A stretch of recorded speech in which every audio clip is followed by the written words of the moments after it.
אחרי שקיבלנו מייל אנמי כזה למשרד, ראיתי פשוט את האתר של הילד, נראה מזמין, היה פרצוף לבן אדם ולא היה רק שורות של טקסט. דיברתי עם הילד, אמרתי לאלה, ופשוט הלכנו על זה.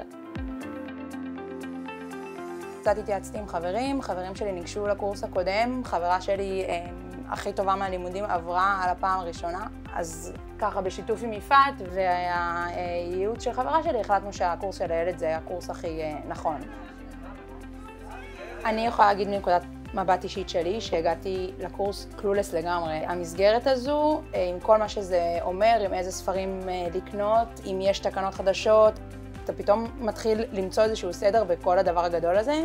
זה העניין של הסדר והעניין של מה באמת חשוב להביא איתי לבחינה עצמה, מה יכול לעזור לי שאני אהיה שם. וזה שיש מסגרת עם הרבה אנשים, אז זה גם גורם לשיתוף, ומעבר למה שמקבלים בקורס, גם מקבלים דברים מאוד אנשים שלומדים איתך. אני חושבת שיש עניין בקורס של הילד. כשאתה מגיע למבחן אחרי קורס כזה, אז אתה מקבל את הפן שלה לתקתק את העניינים, אבל גם כאילו משתפר מבחינה מנטלית, וזה משהו שלי מאוד מאוד עבד.